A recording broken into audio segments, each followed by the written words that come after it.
Hi everybody. Today we are going to discuss about the nasal polyp, यानी कि नाक का गोश्त बढ़ना या नाक के अंदर मांस जैसा कोई चीज बढ़ना। इसमें देखिए होता क्या है, ये किस तरह का होता है। ये आपका जो नेजल पॉलिप होता है, ये आपका सॉफ्ट पेनलेस, यानी कि इसके अंदर दर्द नहीं होता है, पेनलेस, और एक आउट ग्रोथ होती है, यानी कि ग्रोथ सी हो जाती है इसके अंदर, जो नॉन कैंसरस होती है, यानी कि इसका कोई ज्यादा खतरा नहीं होता है। ये दवाइयों से भी ठीक हो सकती है और सर्जरी के जरिए भी इसको निकाला जा सकता है। तो ये बिनाइन होती है, यानी कि इसका कोई ज्यादा नुकसान नहीं होता है। नुकसान सिर्फ इतना हो सकता है कि सांस वगैरह में परेशानी आने लगती है, लेकिन जब इसका ट्रीटमेंट हो जाता है तो ये बिल्कुल ठीक हो जाती है। इसके कॉजेज क्या हो सकते हैं, इसमें होता क्या है, देखिए इसमें क्या है कि रिपीटेड इन्फेक्शंस अगर नाक के अंदर हो रहा है, इरिटेशन अगर नाक के अंदर हो रहा है, तो किसी भी एलर्जी से भी हो सकता है, किसी दूसरी चीज से भी हो सकता है। तो वो क्या होता है कि नाक का जो इरिटेशन, नाक के अंदर इरिटेशन होने की वजह से वहां की जो म्यूकस मेम्ब्रेन है वो आपका फूल जाती है, और उसके अंदर जो है वो वहां का जो सेल्स है वो बढ़ जाती है, तो हाइपरट्रॉफी हो जाती है उसके अंदर। तो वही जो है आपका कंचे जैसी शक्ल जो है वो नाक के अंदर थोड़ी सी लटकी हुई सी जो है यहाँ पर स्ट्रक्चर फॉर्म हो जाती है, तो उसी को हम पॉलिप का नाम देते हैं। It results from long term swelling, यानी कि लंबे समय से नाक की म्यूकस जो मेम्ब्रेन है, ये जो नाक के अंदर गुलाबी सी झिल्ली होती है, गुलाबी सी परत होती है, उसके ऊपर लंबे समय से जब इन्फ्लामेशन आती रहती है, या रिकरिंग इन्फेक्शन किसी चीज का बार बार हो रहा है, एलर्जीज हो रही है किसी चीज से, किसी भी चीज से, चाहे वो डस्ट से हो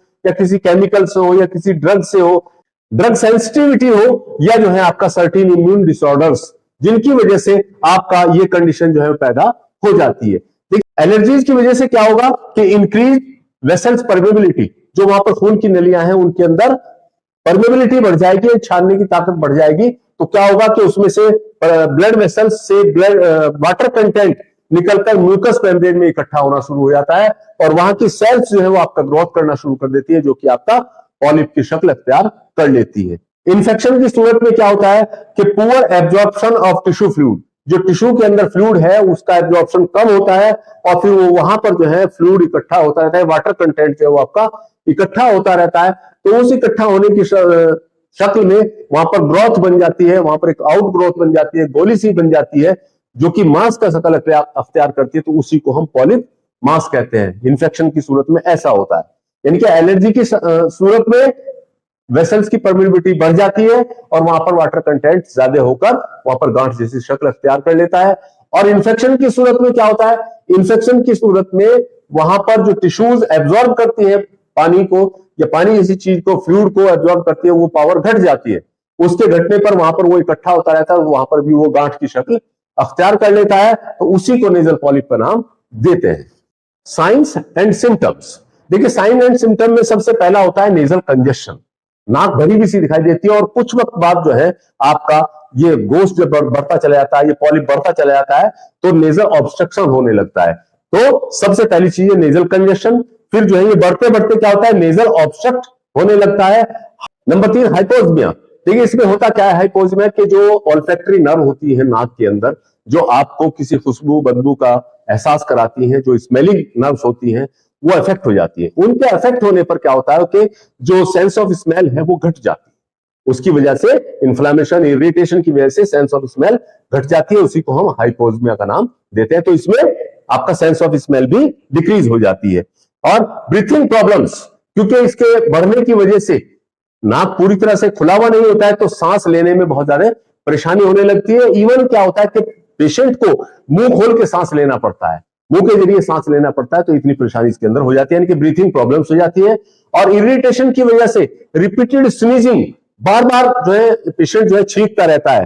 रात को सोते वक्त स्नोरिंग एट स्लीप, रात को सोते वक्त क्योंकि रास्ता पूरा खुला हुआ नहीं है, तो उसकी वजह से रात को सोते वक्त पेशेंट जो है वो स्नोर करता है, यानी कि खर्राटे लेता है। रिपीटेड कॉमन कोल्ड, ऐसे पेशेंट को जो है बार बार जो है आपका नजला जुकाम होता रहता है। रिपीटेड इन्फेक्शन, उसको बार बार होता है, जो है साइनसाइटिस है वो होता रहता है। रनी नोज, क्योंकि फ्लूइड जो है उसमें लगातार पानी सा जो है वो निकलता रहता है, रनी, जिसको हम जो है रनी नोज या राइनोरिया का नाम देते हैं। पोस्ट नेजल ड्रॉपिंग, जब ये रास्ता ब्लॉक हो जाता है तो सोते वक्त क्या होता है कि आदमी लेटा हुआ है तो बजाय बाहर को निकलने के फ्लूइड वो गले के अंदर गिरता रहता है, तो उसको हम आपका बैक फ्लो ड्रॉपिंग या पोस्ट नेजल ड्रॉपिंग का नाम देते हैं। पेन ऑन द बेस यानी कि नाक की इस जगह पर, ये बेस है इसका, इस जगह पर कभी कभी पेन यानी कि दर्द का एहसास हो सकता है, या आपका फोरहेड माथे पर जो है दर्द का एहसास हो सकता है, और कभी कभी पूरे सर में भी दर्द जो है पेशेंट महसूस करता है, पेशेंट जो है कंप्लेंट करता है, बताता है। देखिए इन्वेस्टिगेशन हम इसका कैसे कर सकते हैं, क्या क्या इसमें करा सकते हैं, तो इसमें जो है एक्सरे, पैरानेजल साइनसिस जो होते हैं यहां पर, उनका एक्सरे जो है हम करा सकते हैं, या सीटी स्कैन के जरिए इसको हम डायग्नोज कर सकते हैं। प्रिकॉशंस देखिए इसमें क्या रखें, प्रिकॉशंस जो है आपका अवॉइड ब्रीथिंग एयरबोर्न एलर्जेंस, यानी कि जहां पर एयरबोर्न एलर्जेंस मौजूद हो उस जगह पर जाना अवॉइड करें, वहां पर सांस वगैरह लेना अवॉइड करें, यानी कि वहां पर ना जाएं। जैसे आपका ड्राई एयर में आपका जो है पॉलन्स वगैरह तैरते रहते हैं, या फसलों के मौसम में गर्मी बहुत होती है तो उसमें पॉलन्स वगैरह जो है ऊपर एनवायरमेंट में रहते हैं। जानवरों के पास जाते हैं तो उन पर जो है डैंड्रफ वगैरह लगा हुआ होता है, उनका डैंड्रफ झड़ता रहता है, या आपका कालीन वगैरह जो घरों में बिछे होते हैं उसके अंदर जो है माइट्स होते हैं, डस्ट माइट्स जिनको कहते हैं, डस्ट माइट छोटी सी बहुत महीन सी जो है वो मकड़ी जैसी होती है, वो भी आपका जो है इन्फेक्शन कर सकती है, और वहां पर जाने से बचना चाहिए। Avoid irritants that lead to inflammation, यानी कि ऐसे इरिटेंट से बचे जो इन्फ्लामेशन आपको प्रोड्यूस करता हो या जिनसे आपको इरिटेशन होता हो, उन चीजों से बचना चाहिए, अब यानी कि ट्रैगर से बचना चाहिए। मैनेजमेंट देखिए हम क्या करें, देखिए सबसे पहला काम है कि एयर पासेज को मॉइस्चर रखें, इसके जरिए स्टीम इनहेलेशन आप कर सकते हैं, भाप ले सकते हैं।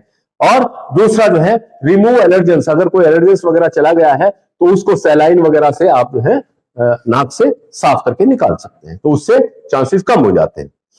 ट्रीटमेंट देखिए, ट्रीटमेंट के मामले में इसमें हम आपको बताना चाहेंगे कि इसमें बहुत पेशेंस की जरूरत होती है और कंटिन्यू ट्रीटमेंट करना पड़ता है।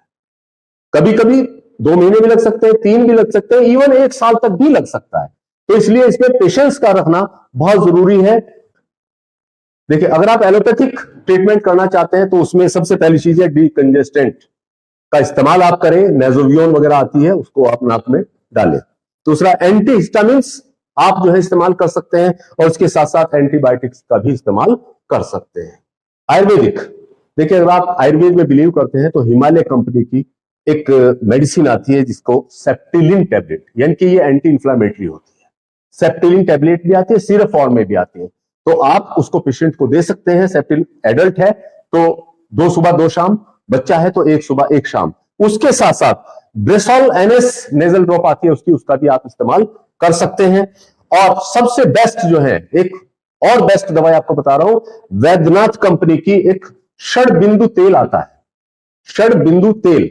इसका अगर आप कंटिन्यू 6 महीने तक, तकरीबन बहुत ज्यादा भी टाइम लग सकता है, तो कम से कम 6 महीने तक अगर आप इसको नाक में डालें तो आपका ये जो नेजल पॉलिप है ये 100% क्योर हो सकता है। यूनानी में इलाज करना चाहते हैं तो उसके लिए आपका नोजीम, एक हमदर्द की दवाई आती है नोजीम, नेजल ड्रॉप टाइप होती है, और उसकी 10 ml और ग्लिसरीन 5 ml लेकर नाक के अंदर जो है वो आप लोकल एप्लीकेशन के तौर पे लगा सकते हैं। नोजीम और ग्लिसरीन, नोजीम 10 ml और ग्लिसरीन 5 ml लेके और उसको नाक में अच्छी तरह से अप्लाई आप करते रहें।